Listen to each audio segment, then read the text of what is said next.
Hello नमस्कार दोस्तों। एक लड़की होती है दोस्तों, जो एक कुल्हाड़ी को जो है पैन कर रही होती है और पत्थर पे जो है उसे रगड़ कर बिल्कुल धारदार बना रही होती है। तभी उसके पिता पूछते हैं कि बेटी ये क्या कर रही हो, इसमें इतना धार क्यों लगा रही हो? तो वो कहती है कि पिताजी, मुझे लकड़ी काटने के लिए जो है इसे धार और तेज करनी है और इससे लकड़ी काटनी है, पेड़ काटने में आसानी होगी। तो उसके पिता फिर कुछ बोलते नहीं है, थोड़ा आगे जाते हैं और जाने के बाद उससे 1 घंटा बाद ही जो है ये उनके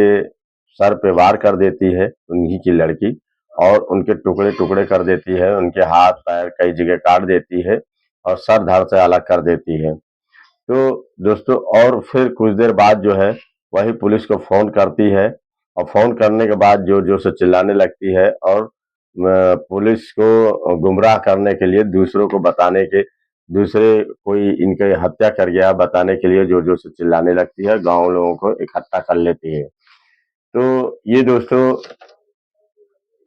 आप लोग को बड़ी हैरानी होगी कि कोई लड़की जो है अपने पिता को क्यों ऐसे धार-दार हथियार से काट के अलग गर्दन अलग कर देगी। सोचने पे मजबूर हो जाएंगे कि कोई लड़की इतनी बड़ी भी हत्यारिन कैसे हो सकती है कि अपने पिता जो पाला पोसा हो, पढ़ा लिखा रहा हो, इतना बड़ा किया हो, वो उन्हीं को जो है इस तरीके से हत्या कर देगी। चलिए दोस्तों, ये कहानी आपको विस्तार पूर्वक सुनाते हैं। कहानी अच्छी लगे तो लाइक शेयर कमेंट जरूर करिएगा और इस कहानी से बहुत बड़ी सीख मिलेगी आप लोगों को कि कहानी में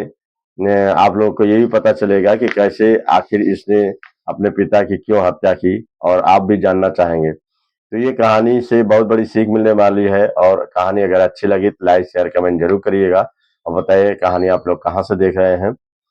दोस्तों ये कहानी है, जो कहानी क्या सच्ची घटना पे आधारित है, और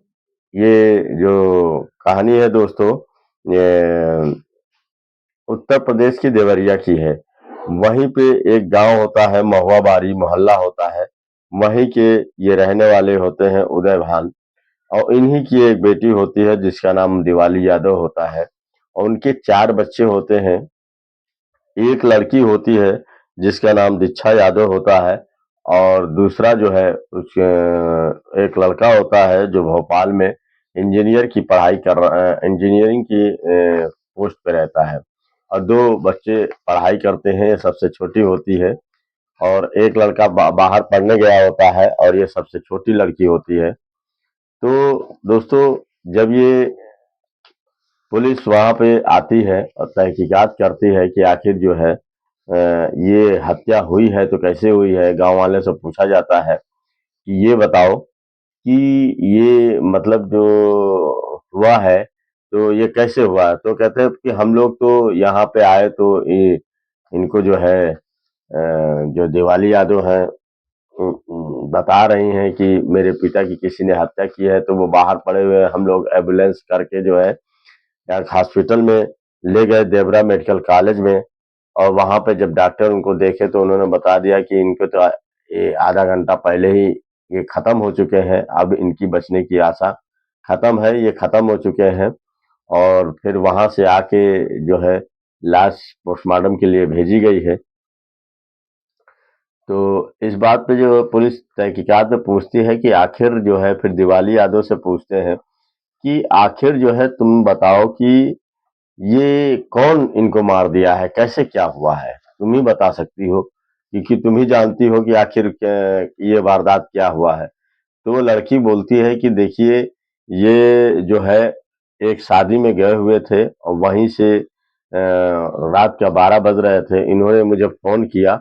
कि यहाँ पे कुछ लोगों से मेरी लड़ाई हो गई है, मारपीट हो गई है।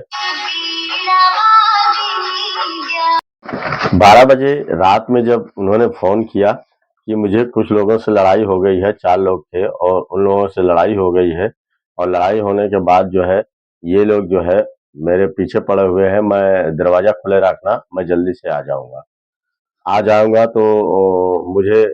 किसी तरीके से जान बचा के भागना है यहाँ से। और फिर यही बात सुनकर जो है मैं उनका रास्ता देखती रही काफ़ी देर, और काफ़ी देर रास्ता देखने के बाद फिर मैं वहीं पे जो है सो गई। और सोने के बाद फिर मैंने देखा कि जैसे ही बाहर मेरी नींद खुली, मैं बाहर आई देखी वही 5-6 बजे के आसपास, तो ये खून से लथपथ थे, इनके सब हाथ पैर कटे हुए थे, गर्दन भी कटी हुई थी। तो इस बात पे मैं शोर मचाई तो पूरा गांव भर इकट्ठा हो गया। तो इस पे पुलिस पूछती है कि ये बताइए कि मतलब कोई कोई अगर किसी की हत्या करता है तो हत्या करने के बाद यहाँ फेंक दिया है, तो बाहर से करके आया है कि यही किया है? तो कहती है कि अगर यहाँ, अब मुझे तो इसके बारे में कुछ पता नहीं है आखिर क्या है। तो उन्हीं के, मैंने चाचा को भी फोन किया था, चाचा भी आए हैं। तो चाचा उनके तहरीर एक देती है पुलिस को, और वो कहते हैं कि इनको जो है 4 लोग जो है इनसे जबरदस्ती जो है जमीन लिखवाने की कोशिश कर रहे हैं। इनसे जमीनी कुछ मैटर चल रहा है और ये लिखने के राजी नहीं है, इससे इन लोगों का विवाद है, 4 लोगों के नाम लिख के देते हैं। फिर जो वहां पे जो एसएसपी विक्रांत वीर जी कहते हैं कि जाके पता लगाओ, और जाके पता लगाते हैं उन चारों लोगों को, तो पता चलता है कि वो 4 लोग तो, उनकी बातों से भी पता चलता है कि वो लोग ऐसा नहीं कर सकते हैं, और वो लोग तो अपने अपने काम में व्यस्त थे, वहां कोई आया भी नहीं। फिर वो सारे वहां पे सीसीटीवी फुटेज जो होते हैं उनको चेक करवाते हैं, तो उनसे भी कहीं पता नहीं चलता है। फिर वो लोग जो है रात में वही 1 बजे के समय जो है ये बाइक से वापस भी आते दिखते हैं, तो इनके साथ ये तो पता चलता है कि कहीं पे इनकी कोई किसी से लड़ाई और मारपीट नहीं हुई है, ना कोई इनका बाहर कोई हत्या किया है, ना कुछ किया है। जो भी हुआ है इस घर में ही हुआ है, और घर में इनकी लड़की जो दिवाली यादव है वही केवल है, और वहां पे अगर कहीं मारपीट कोई करता तो आवाज जरूर आती, कोई मोहल्ला का जानता, और ये लड़की खुद जान जाती जिसने ऐसे। तो उनको शक होता है, कहते हैं कि आखिर बात तो कुछ जरूर है, ये हमको लगता है कुछ लड़की का ही हाथ है। तो लड़की से जब पूछते हैं दिवाली यादव से कि ये बताओ तुम साफ साफ कि बाहर से इन्हें मारा नहीं गया है, कोई मारा नहीं है, फुटेज में दिख रहे हैं साफ कि ये अकेले गाड़ी से बाइक से आए हैं, और तुम कह रही हो कि घर में आए हैं तो घर में वहां पे पड़े हुए थे और मैंने देखा, तो क्या कोई अगर मारता इनको चारों तरफ, चारों लोग कोई जिनके बारे में बता रही हो आप लोग, अगर वो लोग मारते तो शोर होता, तो बाहर के लोग भी कोई जानता, कुछ ना कुछ आवाज आती तो तुम भी जाग जाती। इसमें कुछ ना कुछ कुछ गड़बड़ी है, हमको लगता है कि तुमने ही अपने पिता की हत्या की है। साफ साफ बता दो, नहीं तो जो है हम लोग थर्ड डिग्री इस्तेमाल करेंगे तो वो तुमको बहुत ही गलत लगेगा, और तुम्हारी रूह कांप जाएगी, क्योंकि जो है हम लोग थर्ड डिग्री करते हैं तो इतनी आसानी से अच्छे अच्छे कबूल देते हैं, गड़े मुर्दे कबूल देते हैं, तुम्हारी क्या औकात। तो वो उससे डर जाती है, डरने के बाद जो है वो तुरंत रोने लगती है और कबूल देती है कि मैं जो है एक लड़के से, ये बगल का लड़का है कुछ ही दूरी पे, जिसका नाम जो है विशेष कुमार गोंड है, मैं उससे बहुत प्यार करती थी, और मेरा प्यार 3-4 साल से चल रहा है। लेकिन मेरे पिता शादी करने के लिए इनकार कर दिए हैं, और वो कहते हैं कि मैं शादी तुमसे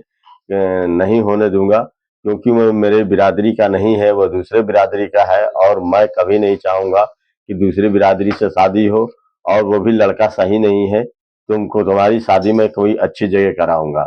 तो ये इस बात पे वो साफ इनकार कर देते हैं। तो इससे दीपाली यादव जो है उसको बहुत ही गुस्सा आता है, वो कहने लगती है कि मैं शादी करूंगी तो सिर्फ विशेष से करूंगी, और विशेष के साथ ही रहूंगी, मुझे अच्छा लगता है। इसी बात पे बाप बहुत नाराज थे, नाराज होने के बाद जो है बाप कहते हैं कि मेरे जीते जी तुम जो है कभी शादी नहीं कर सकती, ये तुम लिख के रख लो, और मैं शादी कभी होने नहीं दूंगा उससे। तो इस बात पे क्षुब्ध हो जाती है और सोचने लगती है। फिर वो विशेष से कहती है कि देखो मेरे पिता जो है तुमसे शादी करने नहीं देंगे, वो लास्ट तक उन्होंने यही कहा, मरते दम तक जो है मैं ये शादी कभी होने नहीं दूंगा। तो इस बात पे जो है बहुत ही विशेष को वो बुला लेती है कि ठीक है, हम लोग इनका काम तमाम करना ही पड़ेगा, क्योंकि जो है ये जब तक जिंदा रहेंगे हम लोग की शादी नहीं होने देंगे। इसी रात विशेष आता है, और आने के बाद जो है दीपाली कहती है कि मैं उससे जब कहती हूँ कुल्हाड़ी से मारने के लिए, तो वो पूरा चुप हो जाता है, और उसकी हिम्मत नहीं पड़ती है कि वो उसके पिता पे वार करे। तो कहती है कि तुम बैठो, कि मैं ही वार कर देती हूँ, लेकिन तुम जो है किनारे छुप जाओ कहीं से, कहीं पे, और जब मैं मार दूंगी तो इनकी लाश यहाँ पे ला खींच के ले आना और बाहर छोड़ देना, फिर मैं बताती हूँ क्या करना है। लेकिन उस विशेष की हिम्मत नहीं पड़ती है, वो किनारे छुप जाता है। उसके बाद ये लड़की जो है वहीं पे पत्थर पे उस जो कुल्हाड़ी होते है उससे घिसने लगती है, और जब घिसने लगती है तो वहीं पे उसका बाप जो है पूछता है, कहता है कि ये बेटी ये बताओ कि तुम इसे इतना घिस क्यों रही हो, इसे इसे इतना पाइन क्यों कर रही हो। तो वो कहती है कि मुझे लकड़ी काटना है और या कुछ पेड़ काटना है, तो उससे काटने के लिए जो है मुझे इसे धार बना रही हूँ और इसे तेज कर रही हूँ। उसके बाद पिता फिर कहता है चलो अच्छा कोई बात नहीं, कुछ देर बाद खाना पीना खा के जब सोता है, सोने के बाद जो है ये क्या करती है, आधा घंटा बाद उस पर टूट पड़ती है और उसके गले पे एक कस की वार करती है, तो गर्दन अलग हो जाती है। उसके बाद बाप बाप जो है काफी पहले मिन्नतें करता है, कहता है मुझे छोड़ दो बेटी, मैंने तो कभी ऐसा काम नहीं किया गलत काम, फिर तुम ऐसा काम क्यों कर रही हो। लेकिन ये बात में कुछ जो है